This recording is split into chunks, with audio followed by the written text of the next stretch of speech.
Queridos amigos, muy buenos días, bienvenidos a Desde la Radio, a través de Radio Nacional en Perú y 7.3 Noticias TV Perú a nivel nacional. El día de hoy el Colegio de Periodistas ha emitido un comunicado muy interesante respecto al futuro de los medios de comunicación de señal abierta, tanto radio como televisión, para que mejoren su programación, y las primeras respuestas que se han dado en las últimas horas han sido tanto del Canal 4, que acepta como importante hacer estos cambios, estos ajustes, como también por conductores de televisión de los famosos reality. Y esto es importante porque el día viernes tuve la suerte de participar en una pequeña reunión, un poco prolongada obviamente, pero pequeña, de entre los personajes que estuvimos, o las personas que estuvimos, para comentar las propuestas que había formulado la presidenta encargada del gobierno en este momento, que es Mercedes Arauz. Un aspecto importantísimo. Ella no está cuestionando absolutamente nada de fondo, la libertad de prensa está absolutamente garantizada.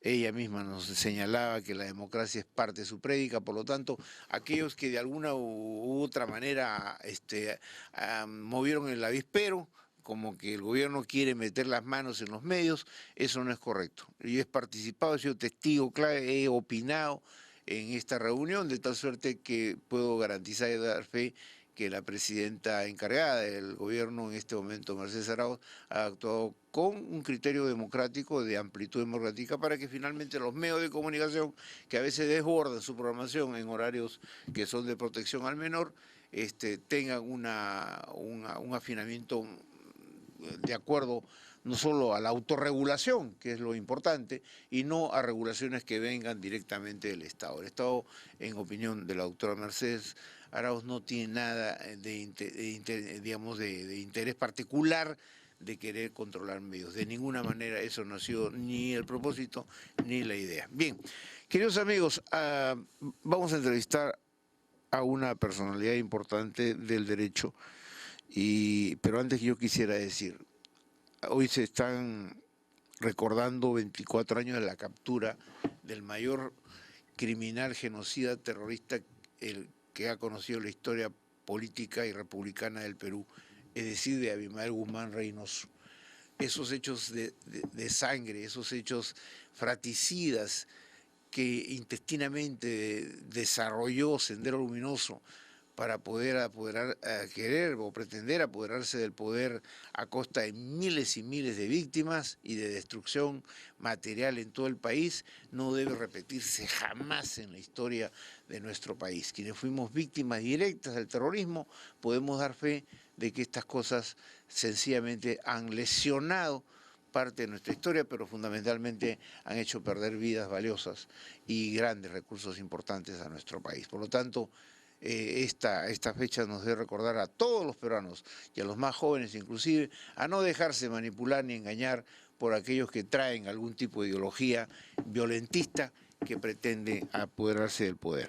Muy bien, el doctor Pedro Angulo es el decano del Ilustre Colegio de Abogados de Lima. Nos lo hemos invitado para hablar de varios aspectos del ámbito jurídico institucional de nuestro país, y obviamente también para hablar sobre el Consejo de Defensa Jurídica del Estado, que como que se está inaugurando dentro del marco de la convocatoria Julia Príncipe. Doctor Pedro Angulo, como siempre, un gusto. Muy buenos días, muchas gracias por la invitación, y mi saludo también a todos los que escuchan y ven este importante programa. Una primera pregunta que yo me permitiría formularle, doctor Pedro Angulo, está relacionada con esta iniciativa que ha surgido del colegiado del Consejo Nacional de la Magistratura, ¿no? De que quieren ellos, de alguna manera, ampliar su capacidad de sanción a los jueces, o sea, quieren investigar, quieren asumir el rol de la ODEGMA o de la OCMA, ¿no? En opinión suya, usted que ha sido fiscal anticorrupción, que usted ha formado parte del sistema de administración de justicia, ¿es una propuesta interesante, válida o desafortunadamente impropia?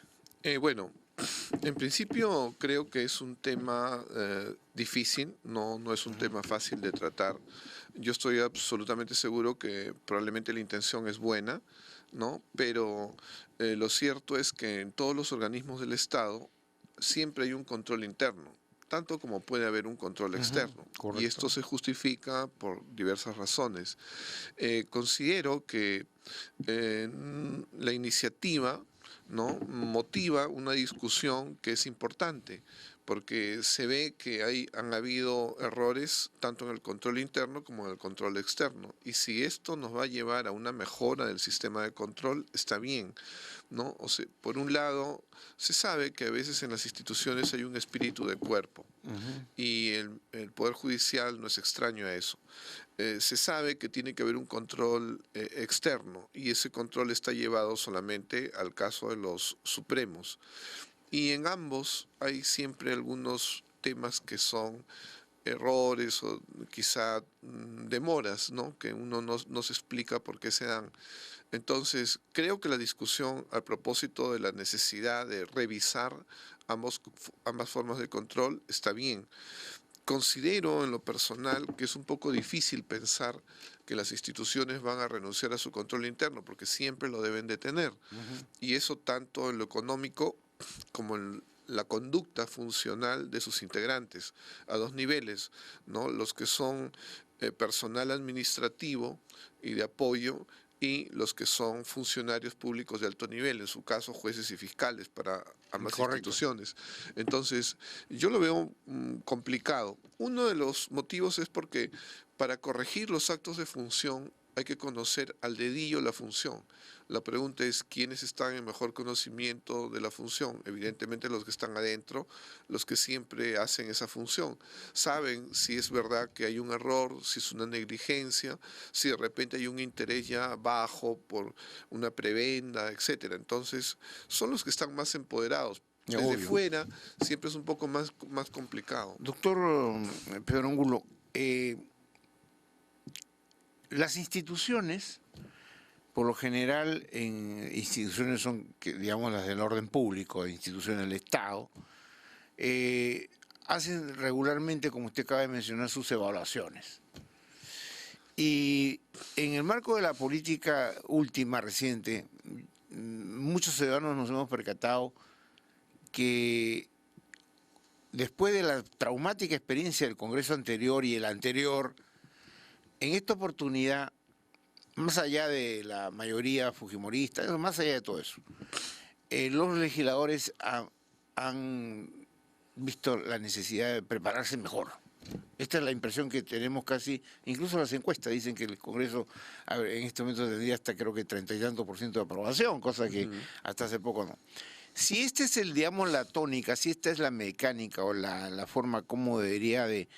¿No cree que en la administración de justicia debería darse algo así, decir, oye, ¿estamos actuando bien o estamos actuando mal?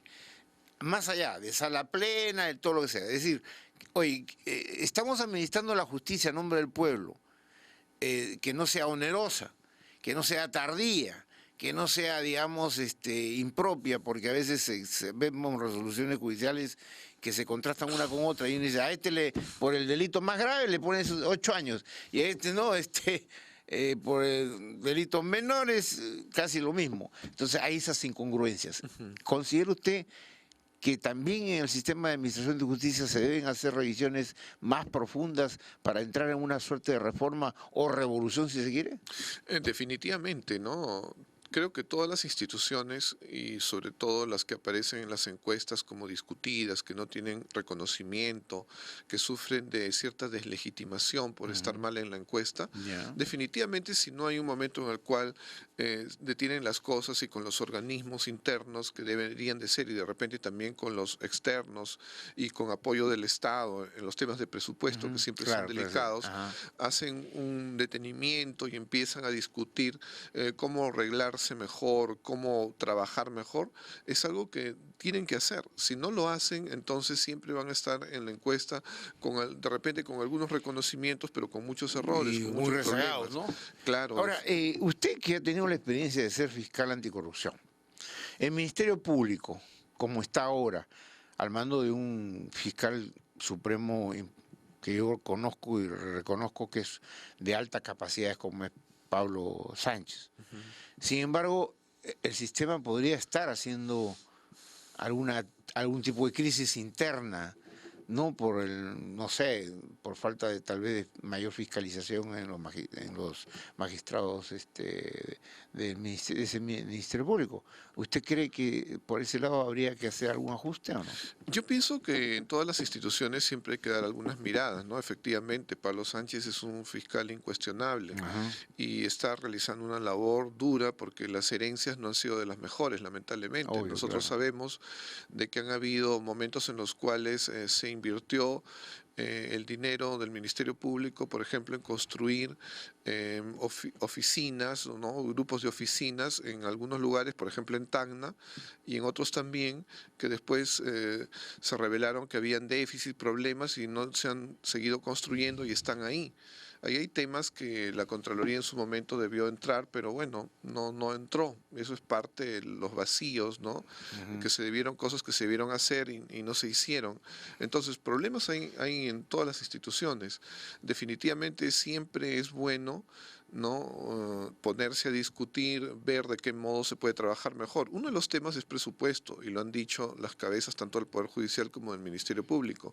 Lo Y acaban los de otros, reiterar últimamente, claro, y sí. los otros son los eventos, cursos, la formación, la capacitación, y lo otro importante son los perfiles que tienen que tener en cuenta en el Consejo Nacional de la Magistratura para que los que ingresen a la carrera sean realmente los mejores, los que se adecúan más. El día que en el Poder Judicial se, digamos, se establezca como política de la entidad, del sistema, que todo esté informatizado, con tecnología de punta, ese día que habría que hacer una gran fiesta nacional, porque hasta ahora se compran cantidades de hilos, cantidades de dedales y cantidades de agujas para seguir cosiendo expedientes. Hasta hoy. Entonces hoy ya esto debe ser superado, ¿no? Todo debe estar digitalizado.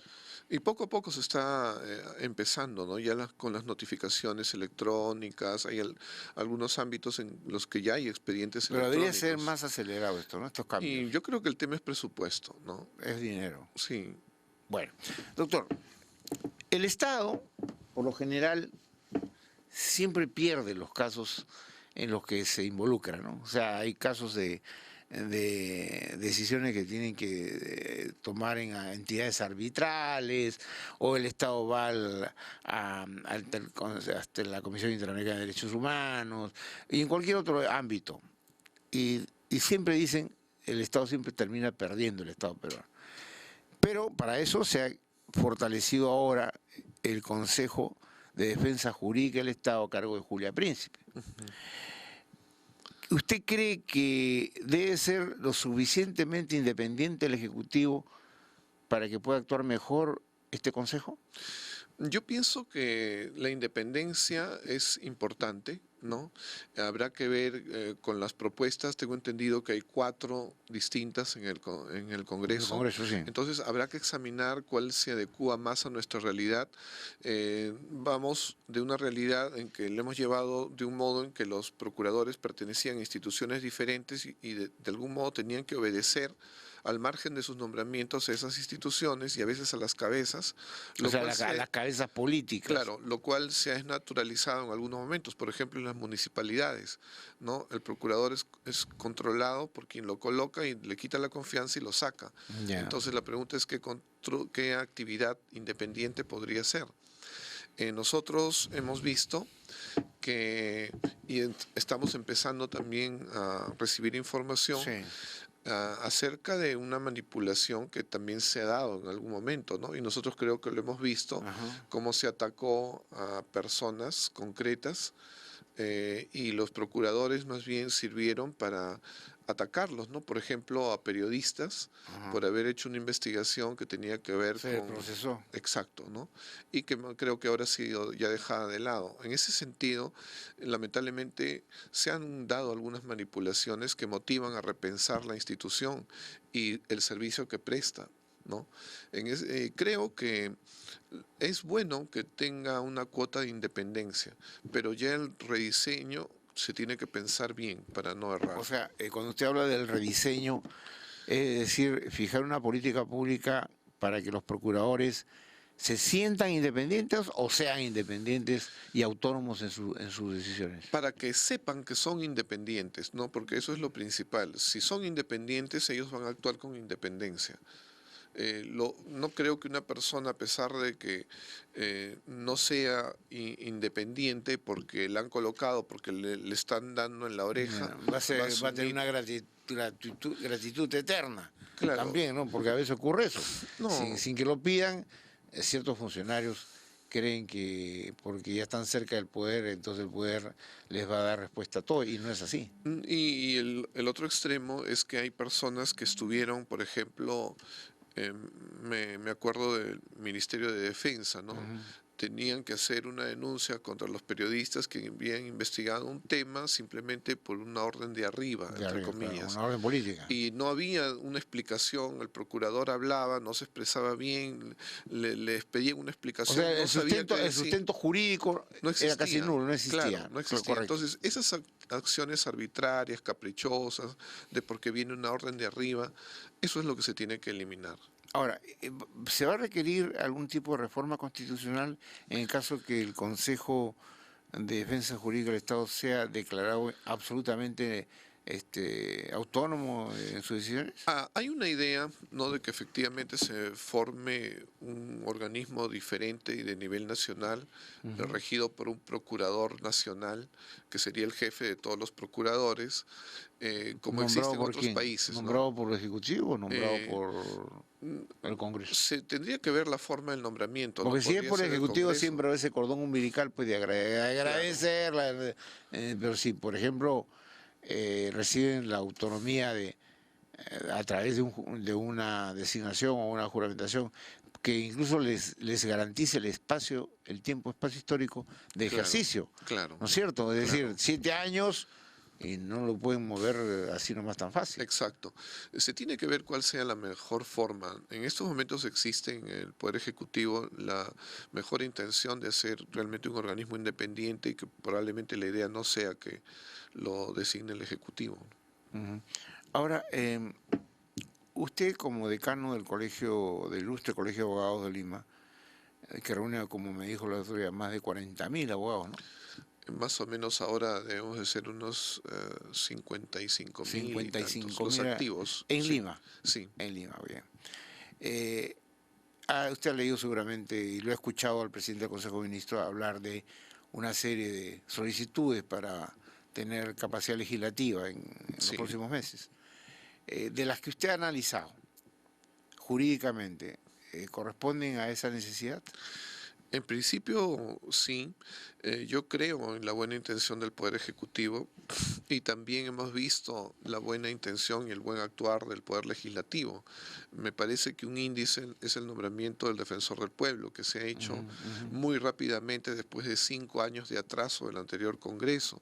Luego de presentaciones de ellos, me he enterado inclusive de algunas de las consideraciones que han tenido, ¿no? Pero la verdad es que veo un buen momento del país en el sentido de que hay diálogo al margen de lo que a veces se diga. Sí, claro. Yo sé que hay algunos que tratan de soliviantar porque se dividieron y unos votaron, pero eso es algo anecdótico, ¿no? Cuando hay el diálogo nuevamente en temas que se consideren o sea, usted me está diciendo que el actuar político en este momento en todas las instancias es mucho más sano que anteriormente. Definitivamente, ¿no? Ahora se ve más diálogo, más discusión, se siente un poco más la participación de todos. Además de escuchar gente de la oposición en el Congreso, ¿no? Decir, por ejemplo, que aparte de que el fujimorismo es mayoría, de alabar a la doctora Luz Salgado. Exacto. Que es una muy buena presidenta del Congreso. Una persona que escucha, que se le ha visto muy moderada, ¿no? Ya lo habíamos anticipado anteriormente. Para nosotros era una magnífica elección. Correcto.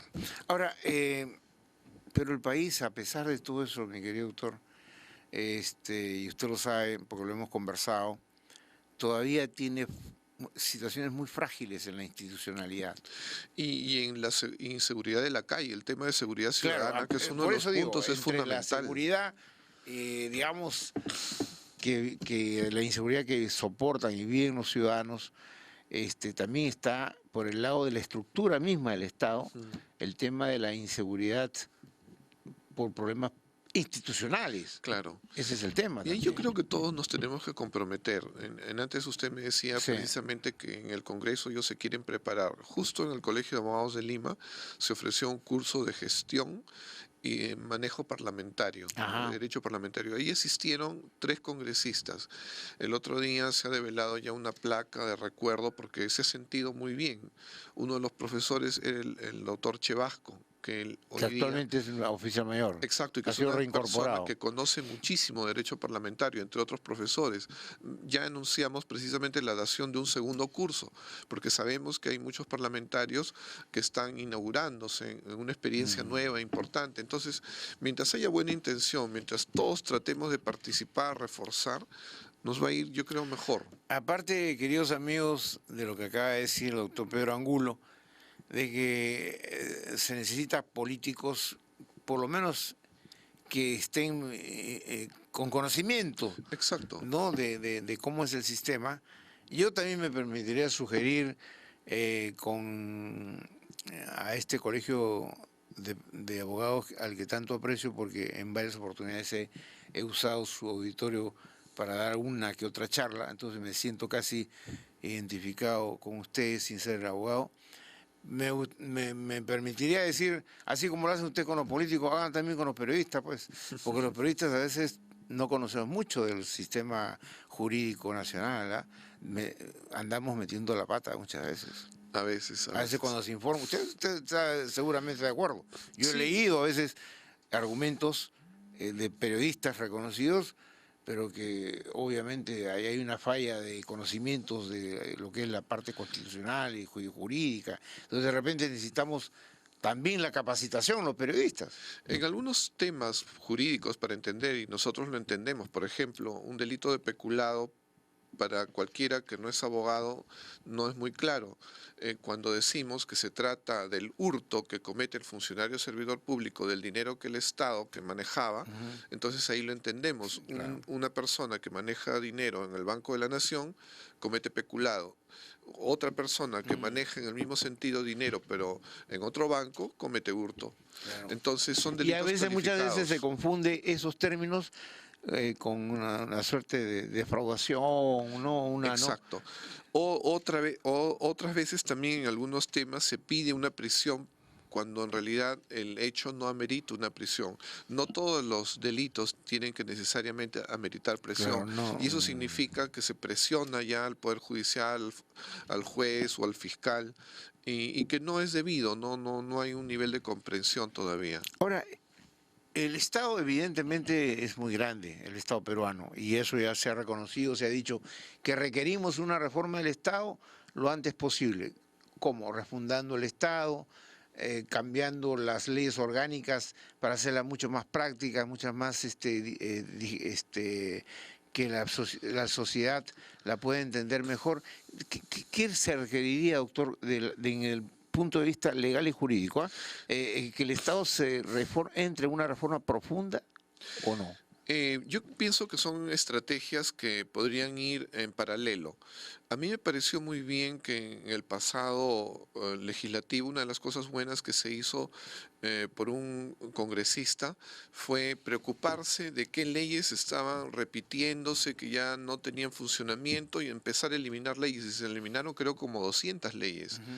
Entonces, ¿qué tanto sería de interesante si ahora algún congresista o algunos congresistas empezaran a preocuparse de las instituciones que están haciendo el mismo trabajo en paralelo y que están gastando presupuesto en lo mismo, varios trabajando en lo mismo? Es lo mismo, claro. Entonces, si vamos eliminando eso, ¿cuánto podríamos ahorrar para dedicarlo a otros temas? Obvio, porque ¿No? esa innecesaria duplicidad de esfuerzo tiene su costo. Exacto, ¿no?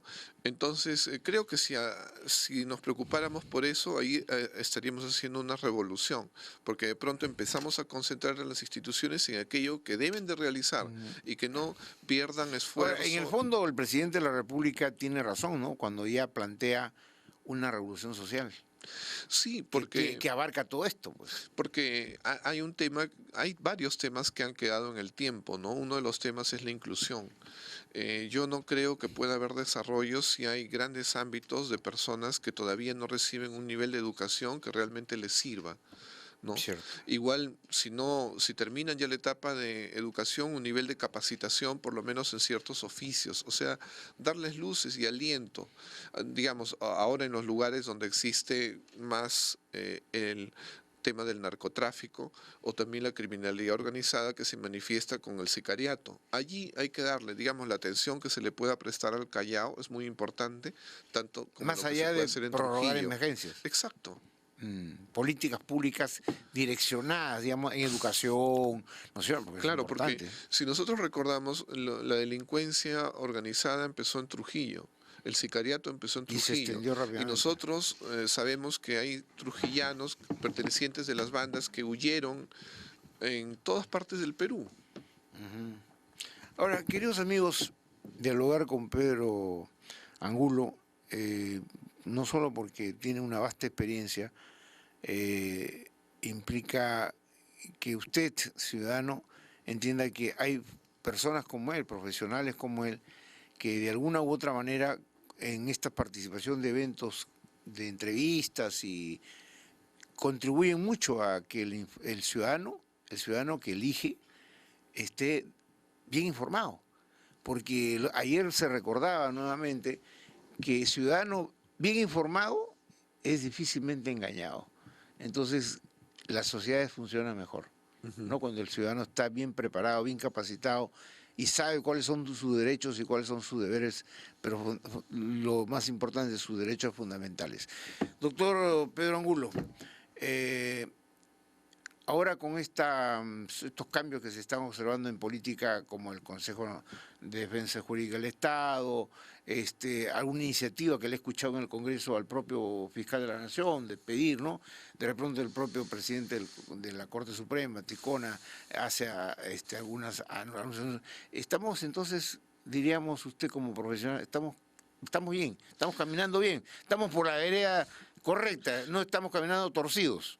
Digamos como que el cambio político ha encontrado tanto el Poder Judicial como al Ministerio Público empoderado con dos personas que son sus representantes, sus más altos representantes, que realmente tienen compromiso social, ¿no? Que Eso no es son importante. discutidos, que son muy éticos. Y eso es algo importante porque realmente va a haber posibilidad de comunicación, de diálogo y se va a actuar de la mejor manera. Y qué bueno que usted utilice la palabra ética, porque justamente, queridos amigos, en una sociedad como la nuestra, que está por razones de la inseguridad y la corrupción, con graves problemas de concepción ética, yo creo que bien le conviene a cada uno de los ciudadanos que formamos parte de este hermoso y grande país a revisar nuestras conductas, personales y colectivas, para saber si efectivamente estamos cumpliendo con nuestros deberes, con nuestras obligaciones, porque todos los días hay que preguntarnos a la mañana que nos levantamos si lo que vamos a hacer en el día va a responder justamente a la buena fe, no solo del colectivo, sino a la necesidad de que todos tengamos un país en orden, un país que respete las leyes y un país donde no exista más violencia de la que se ha entronizado lamentablemente en los últimos tiempos. Doctor Pedro Angulo, algo que usted quisiera agregar a propósito del Consejo de Jurídico del Estado, de Defensa del Estado. Bueno, en principio que hemos sentido mucho júbilo de que la doctora Julia Príncipe haya retornado a la Ajá. función Y por la pública. puerta grande. Exacto, se Ajá. trata de una persona que exhibe una trayectoria intachable. Hemos podido ya tener una primera reunión y en esta semana vamos a tener una segunda precisamente para ya ingresar un poco Correcto.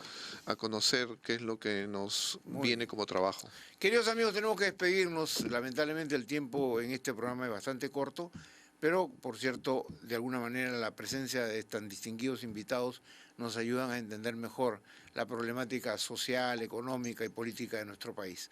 Por lo pronto, decirles que estos medios del Estado son del Estado, no del gobierno de turno, es lo que siempre decimos. Y por lo tanto, tenemos que cumplir con nuestro deber de que toda la información que se suministre como voz oficial del Estado peruano sea la veraz, sea la correcta para que ustedes se sientan debidamente informados. Queridos amigos, gracias, doctor Angulo. Muchas gracias. Muy amable, tenemos que despedirnos desde la radio, a través de Radio Nacional del Perú y 7.3 Noticias TV Perú a nivel nacional. Que tengan ustedes un buen inicio de semana.